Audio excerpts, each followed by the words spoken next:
வணக்கம். இது தென்றல் சமையலறை. இன்னைக்கு நம்ம காரசாரமான மட்டன் குழம்பு செய்கிறது எப்படின்னு நம்ம பார்க்க போகிறோம். நான் எப்போவுமே சமைக்கிறது மண் பாத்திரத்தில் சமைப்பேன்.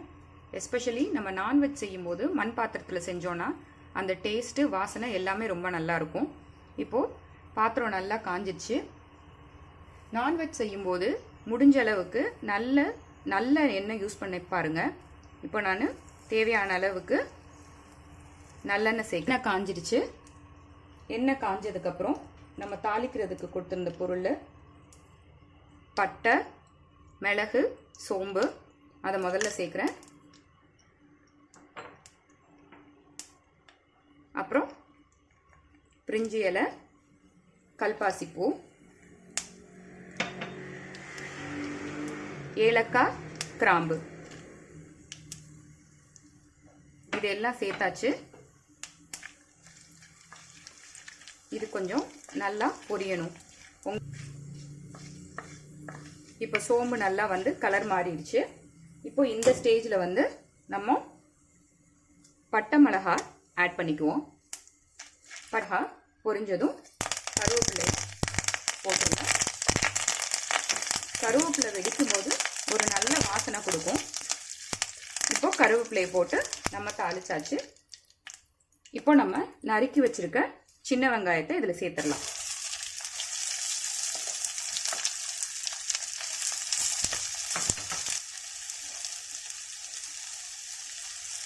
இப்போ நான் இந்த அளவுக்கு கல் உப்பு இப்போ சேர்க்குறேன்.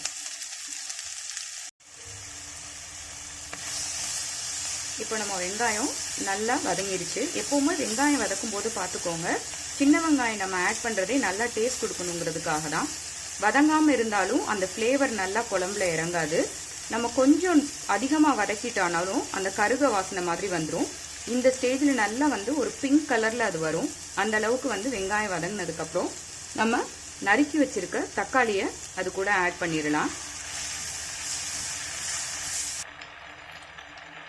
அரை டீஸ்பூன் மஞ்சத்தூள். நம்ம மஞ்சத்தூள் போட்டு தான் நம்ம கறியை வேக வச்சு எடுத்திருக்கோம். அரை ஸ்பூன் மஞ்சத்தூள். இது வீட்டில் அரைச்ச மிளகா பொடி. இதில் மிளகாத்தூள், மிளகா பொடி, மல்லி எல்லாம் சேர்த்து அரைச்சிருக்கு. ஸோ இந்த மிளகாத்தூளை நான் 2 ஸ்பூன் நல்லா சேர்த்துக்கிறேன். இந்த குழம்பு மிளகாத்தூளுக்கான ரெசிபி நான் அப்புறமா தனியாக அதை உங்களுக்கு வீடியோ ஆட் பண்ணுறேன். இப்போ இந்த குழம்பு மிளகாத்தூள் சேர்த்ததுக்கப்புறம் காஷ்மீரி ரெட் சில்லி தனியாக வாங்கி வீட்டிலையே நான் பொடி செஞ்சு அரைச்சி வச்சுருக்கேன். அந்த மிளகாத்தூள் கொஞ்சம் சேர்த்துக்கிறேன். இது குழம்புக்கு நல்ல கலர் கொடுக்கும். இப்போது இந்த மிளகாத்தூள் தேவையான மசாலாலாம் நம்ம சேர்த்தாச்சு. இப்போ இதை நல்லா கிளறி விட்டுக்கோங்க. இப்போ கிளற ஸ்டேஜ்லேயே நீங்கள் தண்ணி ஊற்ற தேவையில்லை. ஏன்னா நமக்கு அந்த தக்காளி வதங்கி கொஞ்சம் தண்ணி விடும். உருளைக்கிழங்க இதில் சேர்த்துக்கலாம்.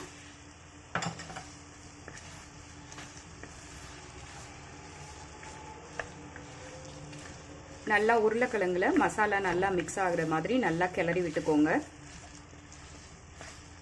இந்த ஸ்டேஜில் நல்லா மசாலாலாம் உருளைக்கிழங்கோடு சேர்ந்து மிக்ஸ் ஆனதுக்கப்புறம் நம்ம வேக வச்சிருக்க கறியை இப்போ இதில் நம்ம சேர்த்துக்கலாம்.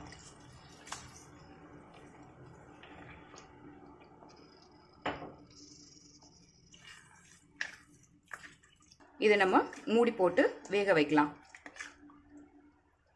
இதுக்கு இந்த அளவுக்கு கன்சிஸ்டன்சி போதும் அப்படின்னா இதை நல்லா மூடி போட்டு ஒரு 10 நிமிஷம் நல்லா கொதிக்க விடுங்க. ஒரு 10லேருந்து 13 நிமிஷம் நல்லா கொதிக்க விடுங்க.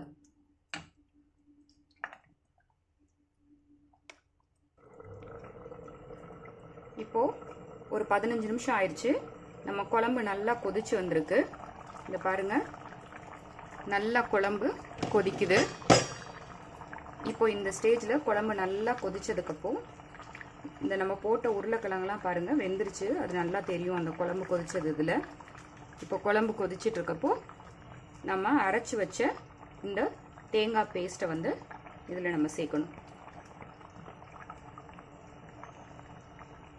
இந்த மாதிரி தேங்காய் நல்லா மிக்ஸ் ஆயிடுச்சு பாருங்கள் குழம்போட. இப்போ மீடியம் ஃப்ளேமில் இருக்குது. இதை வந்து ஒரு 5 to 8 minutes கொதிக்க விட்டுட்டு எடுத்துட்டோம்னா நம்ம அப்புறமேட்டு ஆஃப் பண்ணிடலாம். இப்போ குழம்பு ஒரு 8லேருந்து 10 நிமிஷம் கொதிச்சிருச்சு தேங்காய் சேர்த்ததுக்கப்புறம். இப்போ பார்த்தீங்கன்னா அந்த எண்ணெய் சைட்லெல்லாம் பிரிஞ்சு வந்திருக்கு பாருங்கள். இதுதான் நம்ம குழம்புக்கு நல்லா கொதிச்சு எல்லாம் சேர்ந்துருக்குங்கிறதுக்கான ஒரு பதம். இப்போது அந்த எண்ணெய் கொதிச்சு நல்லா வந்தது வந்து பார்த்தீங்க அப்படின்னா இந்த ஸ்டேஜில் நல்ல குழம்பு வாசனை வந்து நல்லா வீடே மணக்கிற அளவுக்கு குழம்பு வாசனை நல்லா வரும். இப்போது நம்ம ஒரு கைப்பிடி அளவு கொத்தமல்லி எடுத்து சின்ன சின்னதாக நான் நறுக்கி வச்சுருக்கேன். அதை மேலாப்பில் தூவி குழம்போடு சேர்த்து கிளறி விட்டுட்டு நம்ம அடுப்பை ஆஃப் பண்ணிடலாம். இந்த சட்டி நார்மலாக வந்து மண் சட்டி வந்து சூடு அது உள்ளே வாங்கி வச்சுருக்கோம். ஸோ நீங்கள் அடுப்பை ஆஃப் பண்ண பின்னாடியும் அந்த சூட்டுலேயே வந்துட்டு நல்லா வந்து நம்ம மட்டன் குழம்புக்கு கொஞ்சம் சூடு வெது வெதுப்பு இறங்கிக்கிட்டே இருக்கும். அந்த இதுலேயே ஃப்ளேவர் நல்லா இறங்கும் நமக்கு.